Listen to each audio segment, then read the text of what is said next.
Good morning. We've got a lot to cover. I always say that. I don't know why I say that every time I start one of these sessions. I say we have a lot to cover, but we do have a lot to cover. And I think Maria sent you a copy of the PowerPoint presentation after the last session. She will do the same thing today. She'll send you the PowerPoint. We are recording these sessions. And so, if you want to listen to them again, which I would encourage you to listen to the session again. I think there's a lot of information that we cover. And again, I cover it pretty fast because I want to talk about a lot of things in here. Okay, so this morning we're going to talk about the rules of the road. We're going to talk about 10 familiar faults found in fundraising. And we're going to talk about the importance of prospect rating. And then I've got some closing thoughts that I want to review with you. Again, at the end of the session, if you have any questions, you can send those to Maria, and I'll be glad to try to answer some of those questions. All right.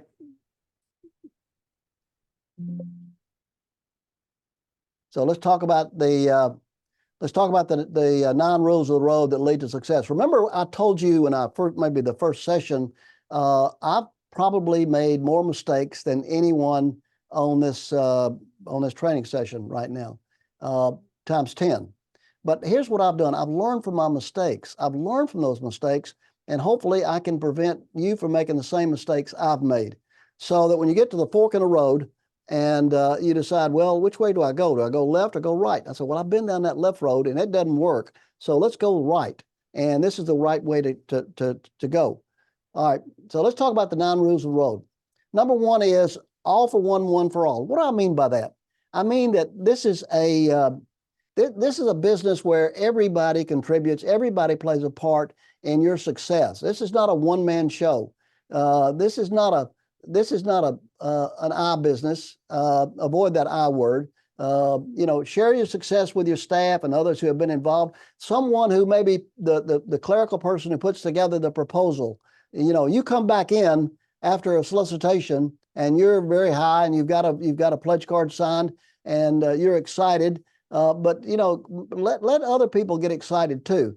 I remember that I did a campaign out in Dallas one year for a school, and the VP for development purchased a ship's bell. I don't know if you've ever seen a ship's bell, but he had that ship's bell installed in the office, in the lobby in the office. And so every time a fundraiser would come in after soliciting a gift and being successful, he or she would ring the bell, the ship's bell. And so everyone would come out of their office and they would, get excited and share in that success. I thought that was a great way to involve everyone. So again, remember that this is not an I business, and all for one, one for all. Okay, if you're there, be there. Well, I can't say that strongly enough. If you're there, be there. Which means what? Which means you leave your cell phone in the car. You don't take your cell phone with you. Now, here's a mistake I made. I was presenting to a orthopedic group, and there must have been 100 people in the room. And I'm making a presentation, and I've got my coat on, and I've got my cell phone in my coat pocket. Now, I call myself turning that cell phone off. I'm making my presentation, and my phone goes off. Now, my immediate instinct is to look around the room and think, well, somebody in here has got their phone on and the phone is going off. But it was my phone going off, and I'm patting my right coat pocket, trying to get that phone to turn off. Finally, it does turn off. But I learned a great lesson there. From that point forth, I never took my cell phone with me in a presentation. I always left it in my car. I'm going to get this right in a minute. Your job is to stay focused. Listen. That is so important, to listen. Stay focused. Don't be somewhere else mentally. Give them your very best. Arrive on time. Don't rush to leave. And we're going to talk about body language in just a minute. I want you to understand about listening. It is so important. We're going to talk about this a little bit more in this presentation about listening. But you listen with your eyes as well as your ears. But I want you to stay focused when you're in there talking to someone. Don't be mentally somewhere else. Don't be thinking about what you're going to have for dinner, or you're thinking about the next meeting following this one. Give them your very best. And again, I like to arrive 5 or 10 minutes before my scheduled time. And then I don't rush to leave, but I want to talk to you about body language, and I'll show you when the time is right to leave. Okay, so what does this say to you? And I want you to understand that you've got to start learning body language in this business of fundraising. Now, when you walk into a meeting and you're saying hello to John Smith, what does this say to you? Or when you're talking to John and he's got this kind of arms crossed, that's 80% of the time, 80 to 90% of the time, that's a negative. In other words, he's not real interested in what you're saying. He's not really paying close attention to you. And that may mean that you want to cut your presentation, and shorten your presentation, and maybe leave sooner than you think you need to leave. Okay, now, here's a point I want to make. When you go into an office, and let me make this clear. When I walk into an office and, the person I'm going to see says, Jerry, would you like a cup of coffee or water? Now, I used to say, yeah, I'll take coffee. So I would sit there with a cup of coffee, and he wouldn't or she wouldn't take coffee at all. And so I'm sitting there trying to drink coffee, trying to do my presentation. And so this is what I do now. When I walk into a meeting and they say, Jerry, would you like a cup of coffee or a bottle of water? Yes, if you're having some. If you're not having water and if you're not having coffee, I'm not having coffee or water. Now, let's go back to this photo here. When you go into a meeting and someone comes away from their desk, gets away from their desk, and there's maybe a couch area that they sit in, that's a much better meeting. Why? Because you're removing the barrier. You're removing the barrier in front of you of the prospect. So again, if it's an open meeting, I don't walk in and say, hey, John, can we sit over here in your couch area? I'll let them decide where they want to have the meeting. I may have to sit in front of the desk, but if they come around from the desk and sit in that area, it's a much, much better meeting. Okay, so now what do these positions say? I would say to you, when they got that top left up here, that really is telling you they're evaluating your presentation. And when they're leaning forward, like this gentleman is leaning forward with his hand on his face, it's saying, I'm interested. I'm interested in what you're saying. So pay close attention. Now, let's talk about this. What does this say to you? Let me go to the next one right here. What does this say to you? If I'm sitting in my chair and you're talking to me and I lean forward, or if I'm leaning forward while you're making the presentation, remember the gentleman with his hand on his face and he leans back in his chair. If I'm back in my chair and I lean forward, here's what that says to you. The meeting is over. The meeting is over. Remember that. So you want to start moving, packing up your materials or whatever it is, or saying your goodbyes or ending your presentation, because that's an indication to you that this person is, his time is very valuable. He needs to move on to something else. So the meeting is over. When a person changes positions in his or her chair, then the meeting is over. Okay, now, here's rule number 3. Listen 90% of the time, talk 10% of the time. I used to say, listen 80% of the time, talk 20% of the time. I've changed that now. I'm saying listen 90% of the time, talk 10% of the time. I think it's that important for you to listen. And again, as I said earlier, listen very attentively, listen with your eyes, pay attention. That's important to someone when you're walking in and talking to them. So again, you can learn to listen. You can learn to listen. Some of you are maybe really great talkers and you like to talk a lot, but that's not a very good trait to have when you're going into a talk to someone in a meeting. They don't want to hear you. They want to listen. They want you to hear them. Okay, so now here's an example. We're doing a campaign at a university in the Midwest, and the development officer and I went to see this gentleman. He was 72 years young, graduate of the university. He was a retired pharmacist. He had donated about $3,000 over the years, over the last 20 years probably. So he and I, we walk into the meeting, we walk into this gentleman's home, I noticed that the TV was on Fox News. I saw a picture on the wall, a picture on the manual, bookshelf, picture of John McCain and a statue of Ronald Reagan. Now, I don't talk politics. I never talk politics, and you shouldn't talk politics, but I'm making some observations. That's the point I'm trying to make. Look at your surrounding, and I'm going to tell you what you're going to do with this surroundings in just a minute. There was on the coffee table, there's a copy of the Wall Street Journal and other financial magazines on the coffee table. So that's important to me now. Now, what I did was I said to this individual, you want to mentally and observe and mentally record everything you see and hear. Mentally record. I'm not saying you take a pad with you, go into the meeting, and you write down all the things that you see. I didn't say this, but we came away from that meeting and made a list of 24, 25 points that we saw. Because we sat in the car after we left the meeting and we said, okay, what did we observe? What did we see? And we wrote all those things down. And then we came back and created our contact report. But let me go back to the meeting. We're sitting there talking to this individual, and we're talking to him about asking permission to bring a proposal to him for the School of Pharmacy. And he said, well, you know, I'm 72 years old and I'm not sure I want to make a pledge. So I followed up with this question. This is what you have to think about.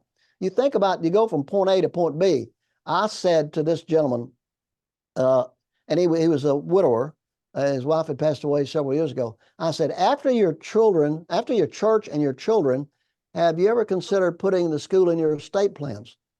And he said, well, no, I hadn't thought about that. But he said, I've got some property that my father left me that certainly could be something I could possibly leave to the university.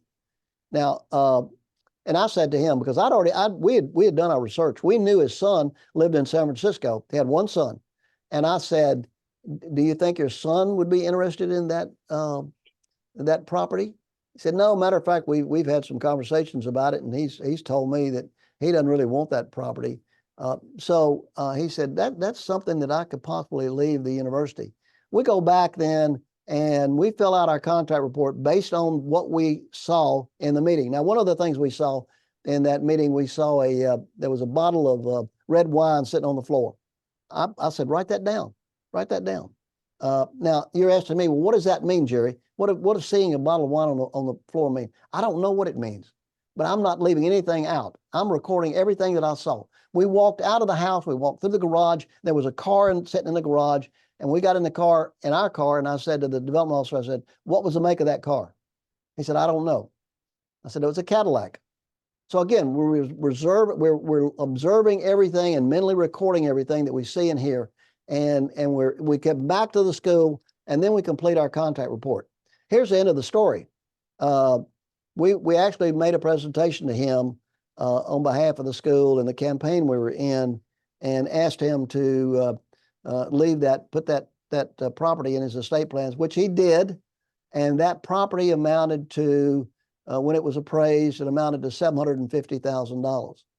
The point I'm making is that, you know, I went back to plan B when he indicated he wasn't really interested in receiving a proposal for an outright gift at this time, but he was interested in an estate gift. Okay, rule number 4, cross the T's and dot the I's. Don't assume anything. Development is a detailed business. Remember my 4 points I look for in a development officer? Number 3 is you got to be detailed.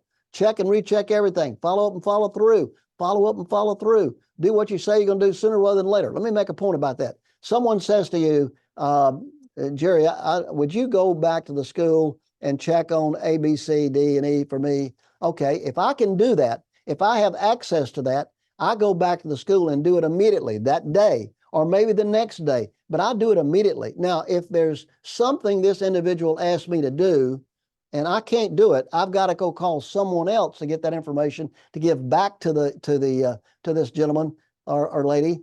Then I would say, I'll have to check on this and I'll get back to you. So I go back and I check with this individual who's got the information this person needs, and then I tell them, okay, I'll let them know this person's working on it. I'll get back to you when they give me the information. Let me tell you one of the things, a mistake I made one time, and I'm making a solicitation with a development officer. I'm in Memphis, Tennessee. You know, it's funny how you remember the mistakes you make and where you are when you make those mistakes. I remember exactly where I am. So I'm with this development officer, a lady. We go in to make a solicitation on this. It's a private school. We go in to make a solicitation on this gentleman. So we go through our presentation, and I'll talk to you more about my 5 steps later.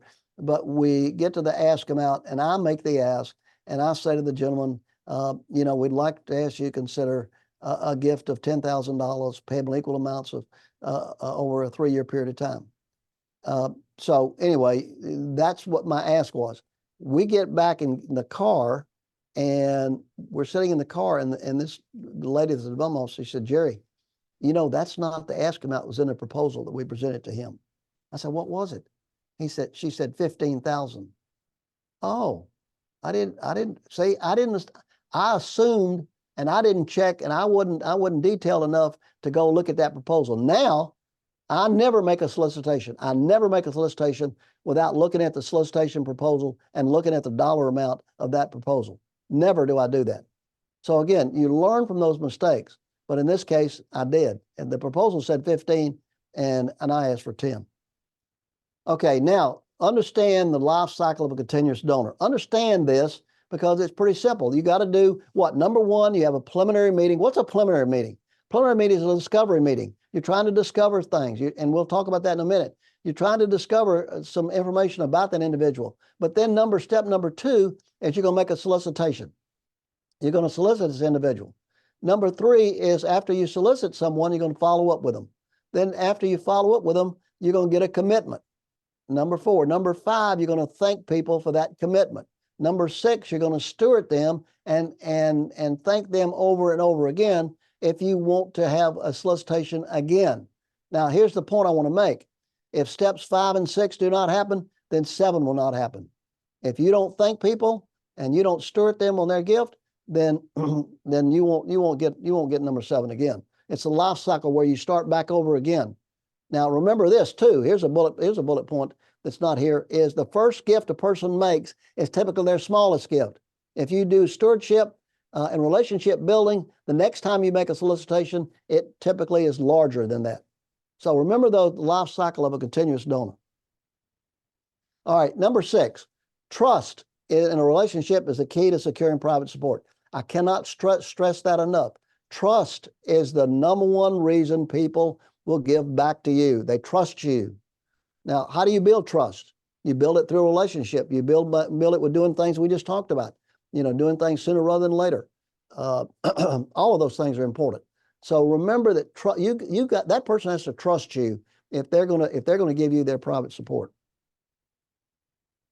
All right, cultivation, you know, is a sincere desire on your part to build a relationship, and that's part of what ways you build that trust. As you build a friendship with them, you're genuine, you're thoughtful. Remember significant events in a prospect's life.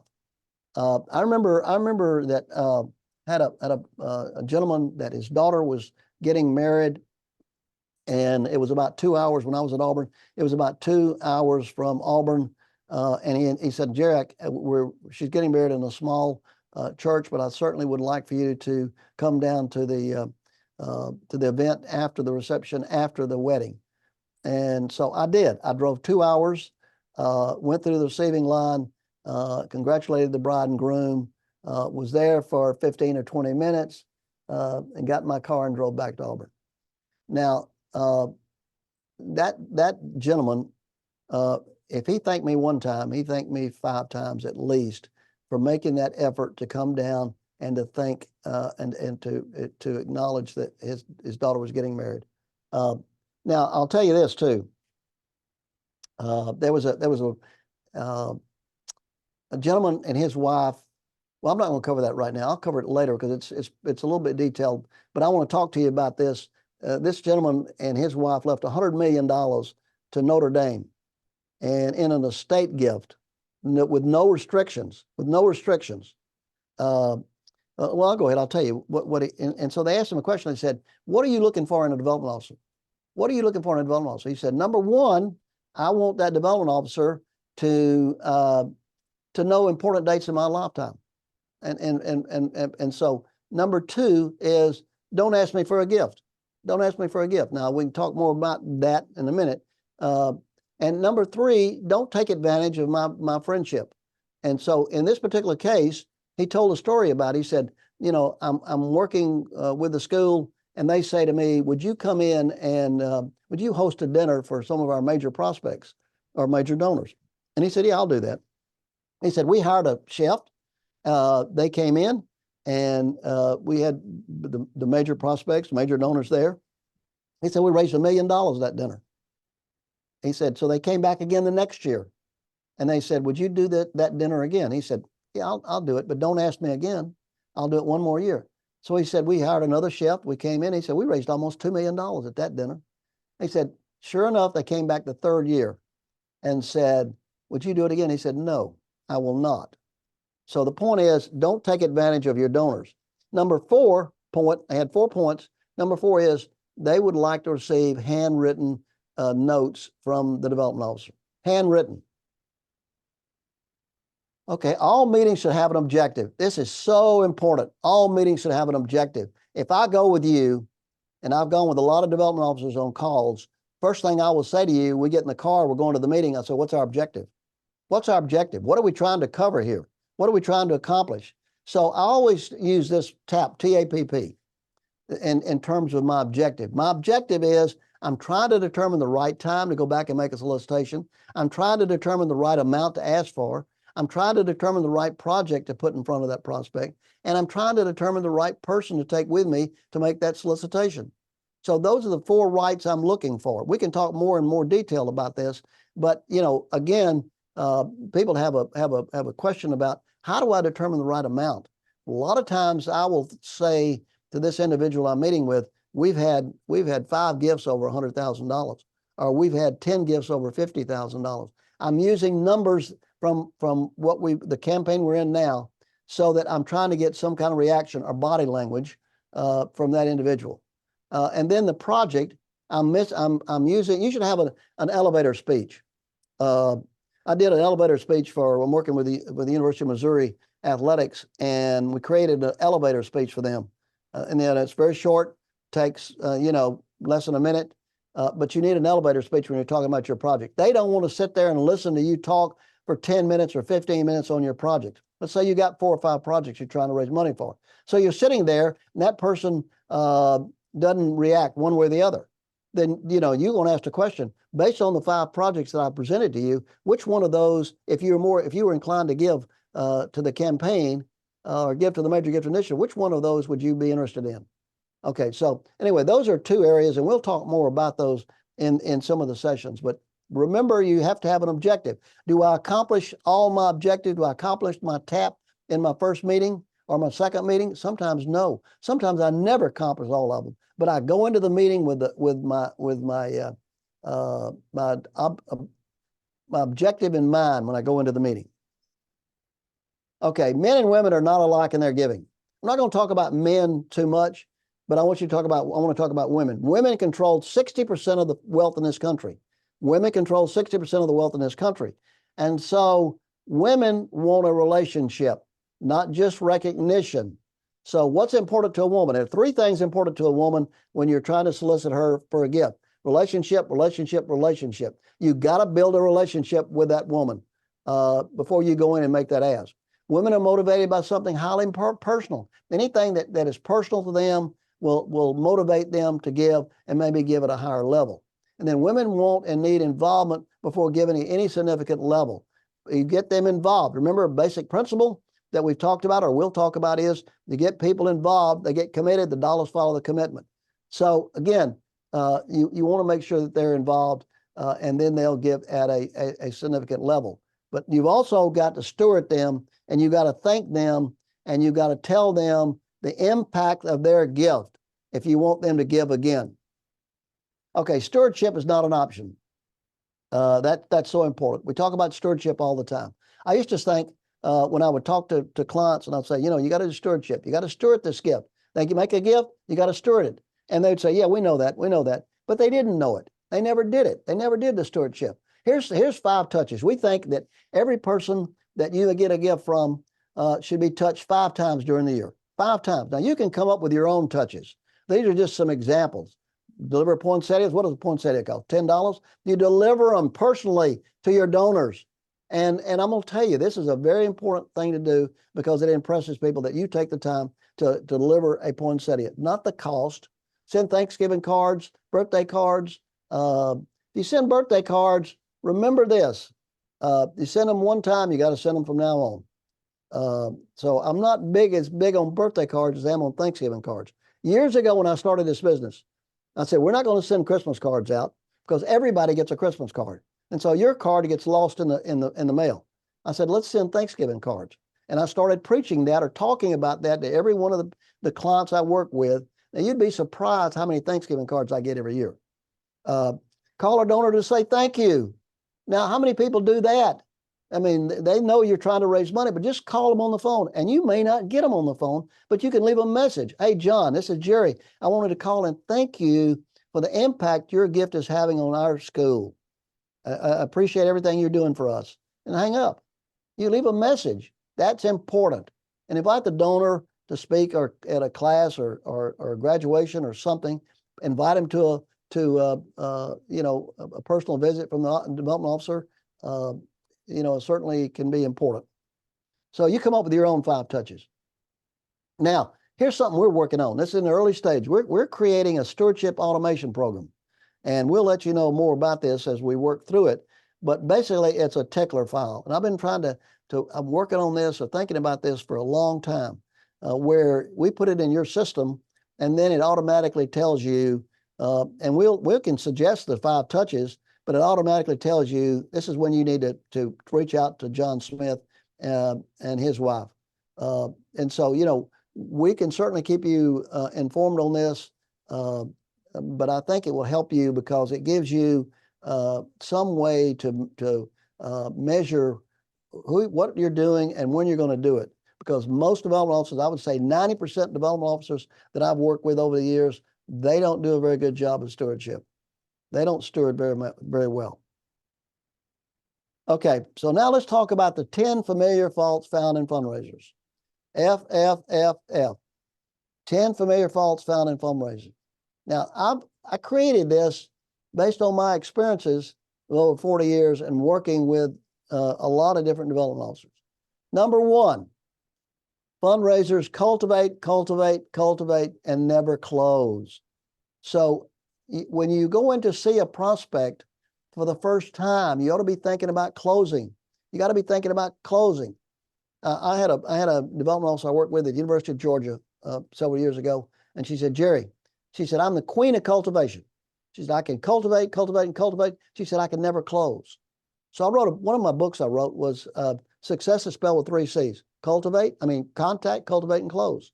Now, of those 3 C's, the hardest is close. People don't really know how to close. We're going to talk more about that in some of our future sessions about how to close. But the point I'm trying to make is you cannot just cultivate. You've got to be thinking about closing and close every chance you get. Okay, fundraisers don't spend quality time each week making appointments. If I told you that if you got an appointment, you're 85% there. In other words, you're more than 80% there if you get the appointment. So if you believe that, then why don't you spend quality time making appointments? Most development officers don't do it. They don't want to make a call. And one of our metrics that we use in our business, and we try to teach development officers, is to make 100 calls a week. We say that's a lot. No, it's not a lot. Especially if you call 20 people a day, 20 phone calls a day, you can do that in 30 minutes. So you've got to spend quality time. Most development officers, their cell phone weighs about 25 pounds, and they can't pick it up. But you've got to spend quality time. Now, what do I mean by quality time? I mean going into your office, closing the door, and you're going to do that you're going to do that once a week, maybe. Maybe Mondays is your day to make calls, or maybe Friday is your day to make calls. But you've got to have quality time and picking up the phone and calling people to try to set those appointments. Now, getting appointments is very difficult in this business. It's not easy. If you think you're going to get an appointment, I would say this, you say, what's the average? You make 10 calls and you get 2 appointments or 20%. I think you're doing really well. But most people, most development officers have the fear factor. They don't want to pick up the phone and call because they don't want someone to say, no, I don't want to meet. But there's a lot of different ways of getting that appointment. We're going to talk more about that too. Okay, fundraisers don't ask enough questions during preliminary and solicitation meetings. What do I mean by that? It's pretty simple. You go into a meeting, remember I said you listen 90% of the time, talk 10% of the time? Well, that 10% that you're talking should be asking questions, basically. But ask questions. What happens to development officers? They go out of the meeting, get in their car, and they make assumptions. They assume that this person said this, or he believed this, or he would do this. And sometimes sometimes you're right, sometimes you're wrong. So don't be afraid to ask questions. I didn't learn this. I'm sorry. I didn't learn this early on in my career. I would sit there like you probably do, listen to that person talk, and then go back in my car and write it down and make assumptions based on what I thought they said and what their intentions may be. Now I don't do that. If they say something to me and I don't understand it, I ask a question. I want to clarify that. So don't be afraid to ask questions. Okay. Number 4, fundraisers never use the same words in making the ask. Never use the same words. Why not? Why don't you use the same words? When we get through this session, I'm going to give you some confidence cards. And in the confidence cards, when we talk about my five steps that I use, I'm going to tell you exactly what I say. And you can take my confidence cards and you can put them in your pocket and you can use them, or you can memorize them. So I want you to say the same thing every time you go in. Why do I want you to do that? Because I don't want you thinking about what you're going to say when you're going in there. I want it to be a reaction. This is what I'm going to say. When I get to the question about asking for a gift, John, I'd like to ask you to consider a pledge to the campaign of $100,000, payable equal amounts of $20,000 per year over the next 5 years. So I'm saying the same thing every time I go into the presentation. Okay, fundraisers don't understand the importance of well-organized stewardship plan. We just talked about that. They don't do that. And you've got to get organized, and it's got to be well organized if you want to get another gift from that individual. Fundraisers, this is really an important point. Fundraisers don't move prospects from an event to a major gift prospect list. What do I mean by that? All of you do events. You do a golf tournament, you do an auction, whatever you do, and that's fine. What I'm saying to you is you have people that sign up for the auction or the golf tournament that are not necessarily on your list in your donor list or in your prospect list or in your database. And what I'm telling you is you take the people that came to the auction or came to the golf tournament and you run them through electronic screening. Because what am I trying to do? I'm trying to determine of the people who came to that event, we're going to raise 25,000 or 50,000 or 100,000, and that's fine. But what I'm trying to do is I'm trying to discover who are the people that came to that event that have the potential to make leadership gifts.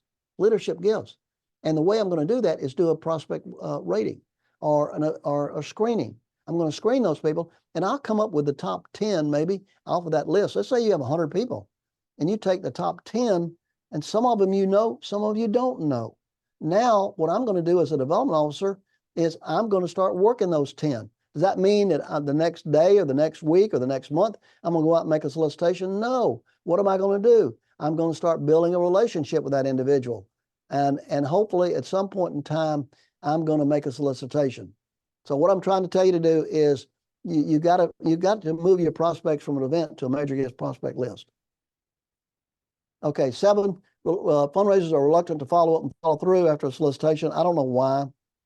Maybe it's because they don't want that person to say no, but fundraisers are very reluctant to follow up. You have to follow up. You make an ask, you've got to follow up on that ask. Typically people don't give you an answer when you make that solicitation. You have to follow up and follow through.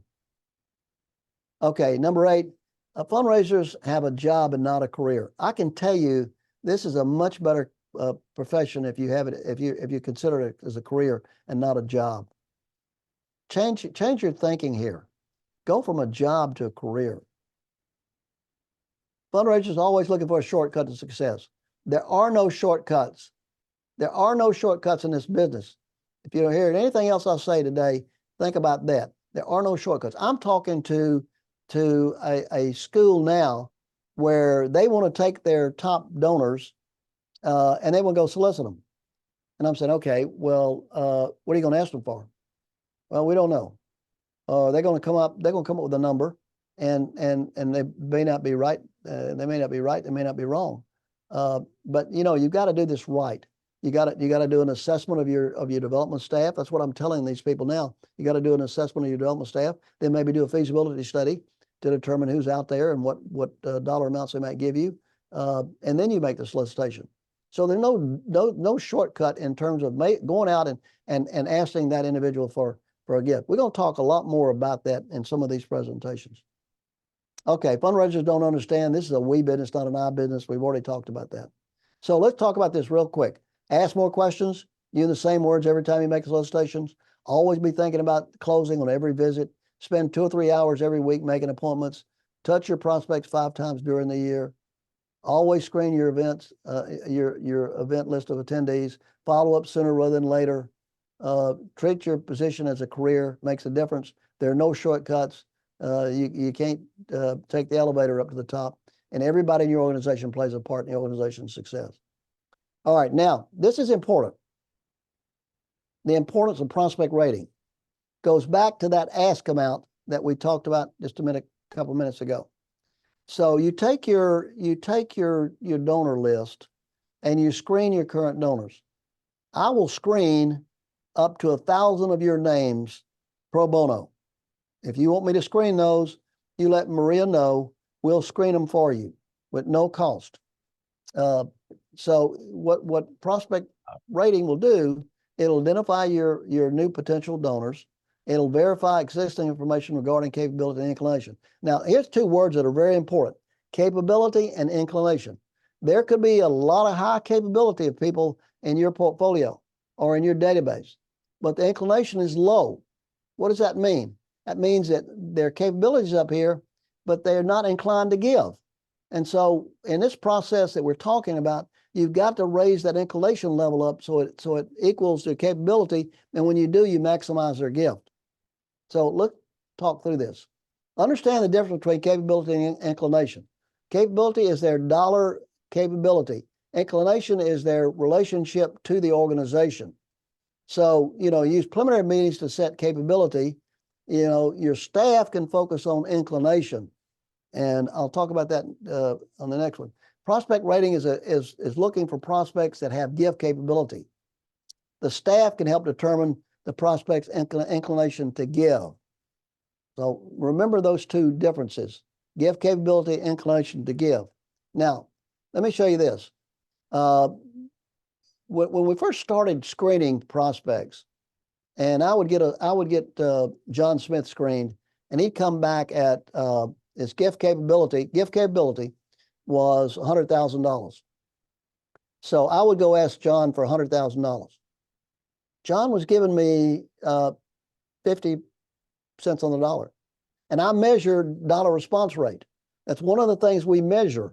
We measure dollar response rate. Understand what I'm saying here.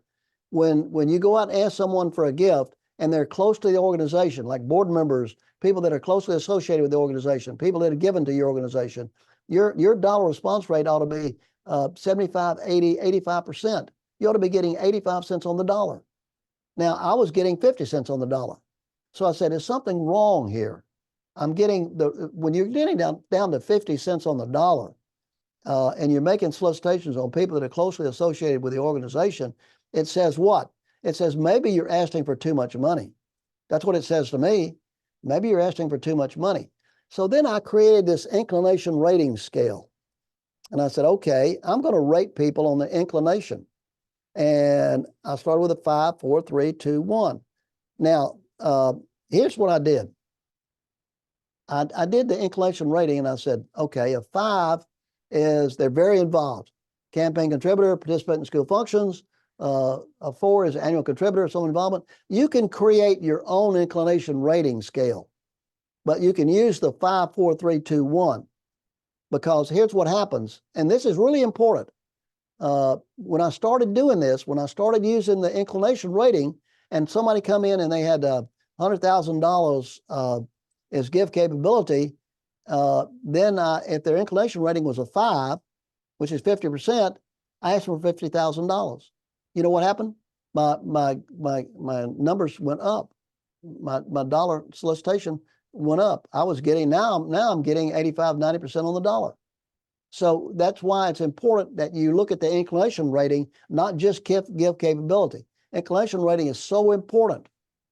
So here's an example. We do electronic screening, and John and Mary Smith come back and they have gift capability of $250,000. Gift capability, that doesn't mean it's net worth. That means gift capability, $250,000. Now I go look at the inclination level of my 5, 4, 3, 2, 1, and I rate them at a 2. So 2 equals 20%. So I take 20% of the $250,000 and my ask amount becomes $50,000. Now, when I did this and started using this, I was getting my dollar response rate was much higher, and it was getting that in that category, that level that I like to see, where I'm getting 85 cents on the dollar. So that's important. Remember what I just said. When you're asking for money, and you ask someone for $10,000, and they give you they give you $5,000, or they give you $4,000, and over a period of time, when you're measuring that, if you're getting a very low number, then you're probably asking for too much money. You got to come back and look at your screening again, look at your inclination rating again, and adjust your numbers. Important. Prospect rating is very, very important in your process.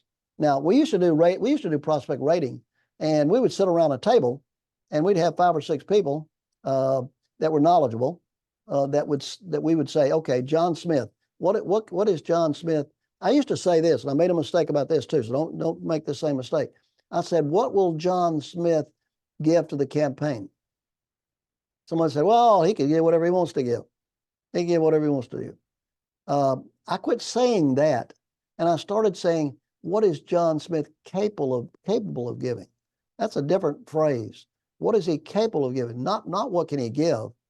And then I started getting better numbers. But again, when we did this prospect rating with volunteers around the table, I didn't get a lot of information. Only information I would get is, well, he just had a divorce and he's not going to be able to give as much as he probably could have given before the divorce, or he's got an illness in his family, or whatever they tell you. Then that certainly gives you some information to go on. But in this particular example, what we do is we take it one step further. And I didn't have a slide on this, but we do verification. So once I do this rating example and I've got $50,000 as the ask amount, then I take a committee. Then I take a small committee, 1, 2, 3, 4, 5 people, and I verify this ask amount. And so when we would use our prospect rating that I just explained to you, it would take hours to do this, to go through a list of names. Now we can do 200 names and verify. All I'm asking that committee to do is to verify the ask amount. I'm not asking them to come up with a gift amount or an ask amount. I'm verifying that amount. And so it really, really makes a difference and speeds the process up. Okay. Now, let's do this. Closing thoughts. George Gallup did a study on 1,000 men and women he considered the most successful in their field, and there are 10 of those listed on this chart, on this slide. I went through there and outlined or highlighted the 5 that I think are the most important for you to be successful in fundraising. Common sense is so important. Remember my formula? BP plus CS times E equals S. The CS stands for common sense. You will never know everything there is to know in this business. I don't know. I'm learning every day. But I'm going to tell you, I can make decisions because I feel like I have common sense. And that's what you have to search for when you're trying to make a decision about certain things in this business of fundraising. The other point I'm making is ability to get things done. You've got to get things done. You got to have a checklist. You got to know what you're trying to do. You got to know how you're going to do it. Ability to get things done. When you're in a campaign, what are you doing? You're trying to reach that goal, right? You're trying to reach that goal. Then there's got to be a quality of leadership. You got to be a leader in this business. You have to be a leader here.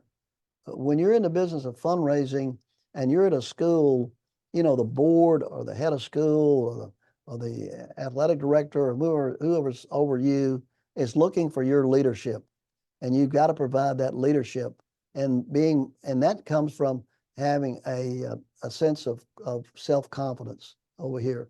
You got to be confident about this. That's why these sessions are so important to you. I didn't have these sessions when I was coming along. I was learning and making mistakes every day, and hopefully learning from those mistakes. But I tell people that work for me, you got to have confidence. They don't hire us for you to, when they ask you a question, well, I'm not sure about the answer. You need to say to them, and I say this, I teach this. I said, you need to say, I think I know what Jerry would say here, but I need to check on that. I need to check and see if I'm right. So, but again, in your particular case, you got to have self-confidence in what you're saying and in yourself. That's why you're always on a learning curve. You're always trying to learn, and you're learning. Your greatest learning comes from mistakes you made. And then you got to have a concern for others. You got to like people. And you got to like people, and you got to be concerned about them and their welfare.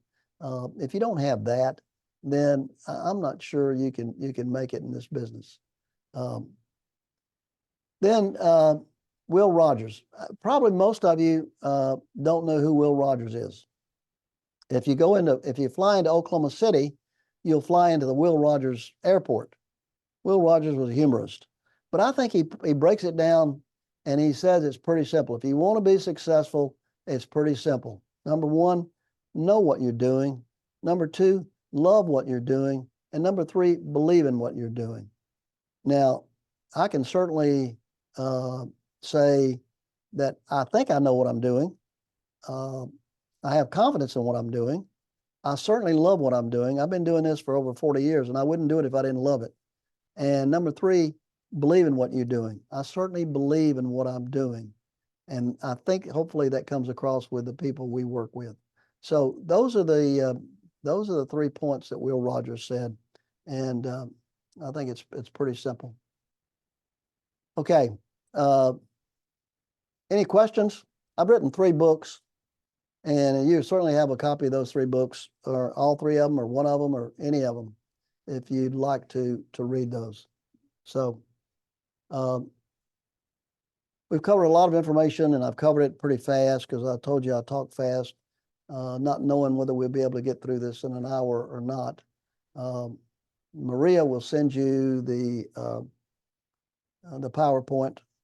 You can have the PowerPoint.